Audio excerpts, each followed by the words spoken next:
Hey, gang, it's Mr. Pedigo here yet again. Hope you're doing good. Let's talk a little bit about what else is going to be on the final exam. Yesterday, we talked about basically how it was a lot of stuff on Roosevelt, a lot of stuff on America's foreign policy, and the outbreak of World War I. And I think I went over everything about those things that will be on the quiz in yesterday's video.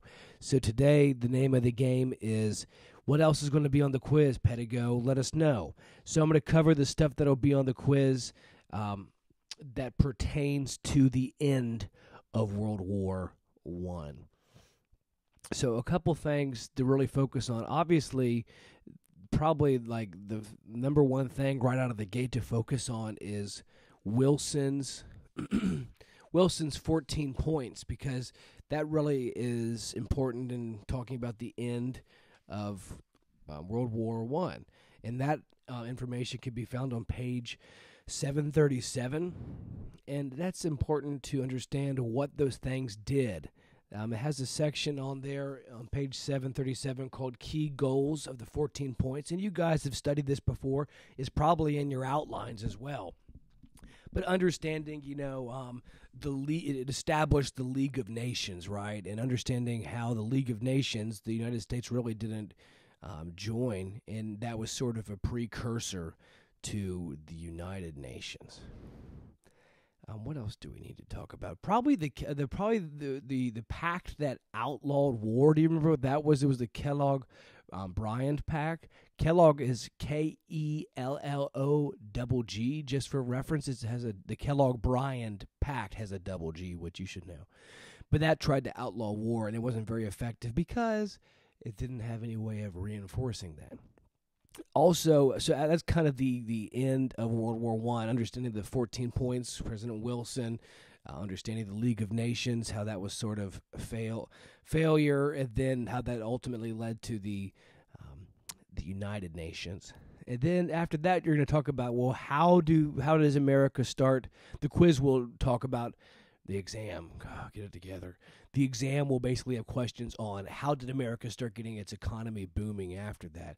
So you need to understand what trickle-down economics is. And I'll try to tell you right now where you could find that. Trickle-down economics. It's in the Roaring Twenties. It's in chapter 24. We're getting closer.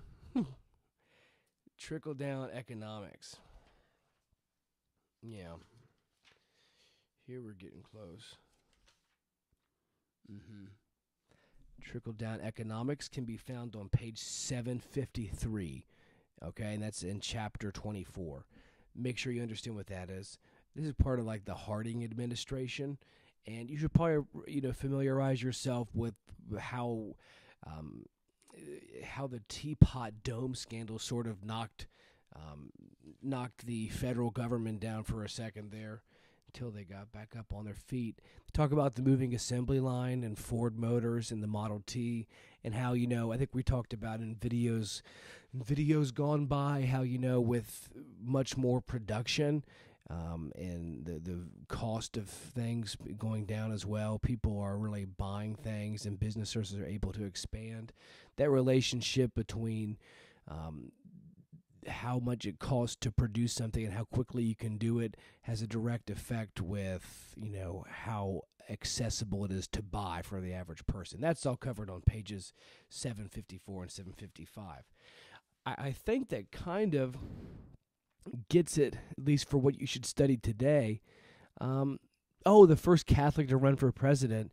People get that wrong a lot. It's Al Smith. To run for president is the key word. JFK is the first one to get elected, but Al Smith we'll talk about, I think is talked about in this section as well. But Hoover gets, we're talking about Hoover tomorrow. Let's talk about Hoover. You should probably remember what, refresh your memory on prohibition, the banning of alcohol production and sales, and the Great Migration. I think you'll be covered. Well, actually, also you might want to look into the Scopes trial. Pretty recent. We studied that a couple weeks ago, 762, 763. Review that. Reviewed that as well.